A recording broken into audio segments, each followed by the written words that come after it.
السلام عليكم متابعينا الكرام، معنا في فيديو جديد. في هذا الفيديو راح نشوفوا مع بعض طريقة التحويل من تطبيق بريدي موب الخاص ببريد الجزائر، يعني من حساب بريدي مرتبط بتطبيق بريدي موب إلى حساب بريدي آخر مرتبط بنفس التطبيق. يلا مع بعض نروح نشوفوا الفيديو.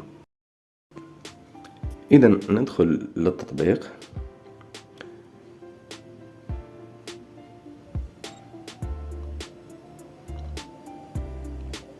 هنا في الواجهة ندخلوا اسم المستخدم يكون داخل، نزيدو ندخلوا كلمة سر. إذا ندخلوا كلمة سر تاعنا. بعد ما ندخلوا كلمة سر نضغط على زر كونتينيو.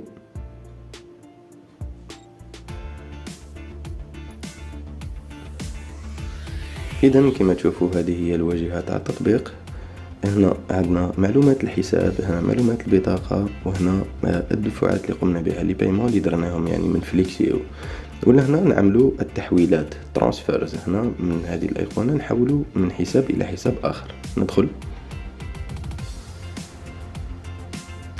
نختار من فوق other يعني إلى حساب تحويلات أخرى.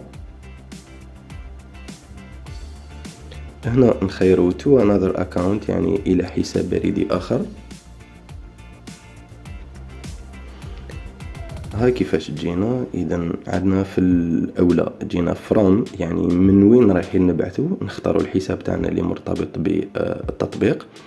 وفي الخانة الثانية عندنا ستاندر يعني ونكتبوا رقم الحساب. هذا ما 0075 هذا ستاندر.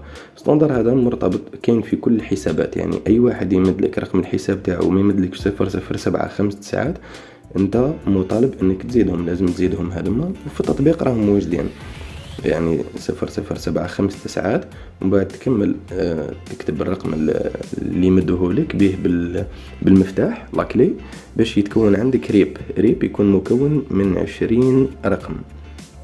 انا في الحالة تاعي نسخت الرقم اللي رايح نبعث له، نعمل له لصق. ولا هنا نخيروا منين راح نبعثوا. اذا كما تشوفوا هذا الحساب بتاعي انا الخاص بيا فيه 14000 دينار جزائري، نخيروا هو اللي راح نبعث منه.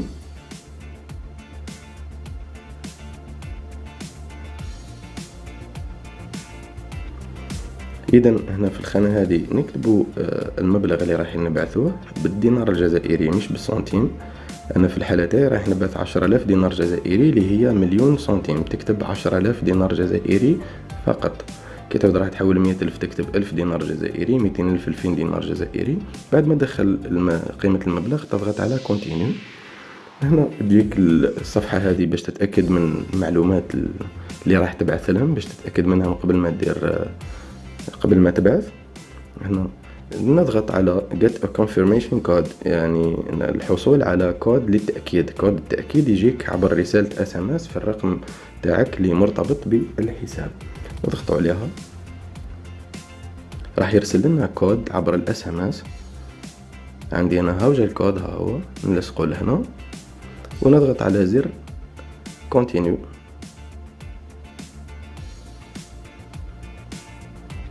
وهكا رانا حولنا transfer is successful يعني تم التحويل بنجاح. في هكا نضغط على done.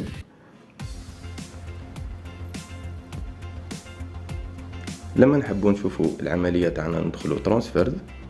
هاي جينا ليستوريك تاع العمليه تاعنا اللي قمنا بهم. هاي الاولى عندي قمت بها في اول فيفري، ندخلوا فيها يجيك لهنايا تضغط على شو ريسيبت باش تشوف الوصل تاعك. هاي يفتح لك الوصل فيه المعامله اللي قمت بها والمبلغ اللي قمت به شحال.